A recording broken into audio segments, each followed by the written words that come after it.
Analisis sistem informasi geografis untuk kesehatan lingkungan dan potensi wilayah. Analisis sistem informasi geografis atau SIG dapat memberikan wawasan yang sangat berharga dalam mengkaji kesehatan lingkungan dan potensi wilayah. SIG menggabungkan data geografis dengan informasi terkait untuk membantu pengambilan keputusan yang lebih baik dan pemahaman yang lebih mendalam tentang hubungan spasial dan pola dalam suatu wilayah. Berikut adalah bagaimana SIG dapat digunakan dalam analisis kesehatan lingkungan dan potensi wilayah kesehatan lingkungan. 1. Pemantauan kualitas udara dan air. SIG dapat mengintegrasikan data tentang polusi udara dan air dengan lokasi geografisnya.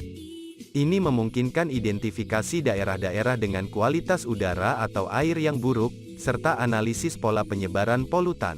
2. Pemetaan penyakit berbasis lokasi. SIG dapat membantu mengidentifikasi korelasi antara penyebaran penyakit dan lingkungan, seperti penyakit yang terkait dengan pencemaran air atau vektor penyakit yang terkait dengan habitat tertentu. 3. Pemantauan penyakit menular. SIG dapat digunakan untuk melacak penyebaran penyakit menular, seperti pandemi, dan memvisualisasikan daerah-daerah dengan tingkat infeksi yang tinggi. 4. Evaluasi akses layanan kesehatan. SIG dapat membantu dalam menganalisis akses penduduk terhadap fasilitas kesehatan dan perbandingan antara distribusi populasi dan lokasi fasilitas kesehatan.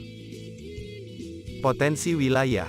1. Pemetaan sumber daya alam. SIG dapat membantu dalam pemetaan sumber daya alam seperti hutan, air, dan tanah pertanian.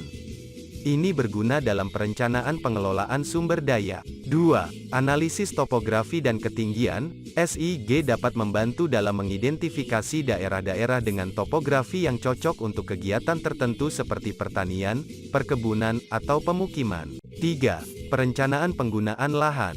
SIG dapat membantu dalam perencanaan tata guna lahan dengan mengidentifikasi zona-zona yang paling cocok untuk berbagai jenis penggunaan lahan, seperti industri, perumahan, atau konservasi. 4. Pemetaan potensi energi terbarukan.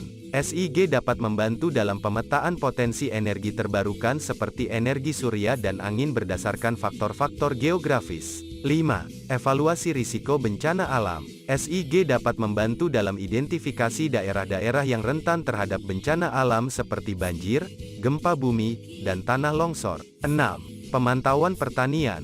SIG dapat membantu dalam pemantauan pertanian dengan mengidentifikasi daerah-daerah dengan potensi hasil pertanian yang tinggi, memonitor perkembangan tanaman, dan mengidentifikasi masalah seperti kekeringan atau hama. Dengan mengintegrasikan data spasial dengan analisis SIG, Anda dapat membuat keputusan yang lebih baik dan merencanakan tindakan yang lebih efektif dalam hal kesehatan lingkungan dan pengembangan wilayah.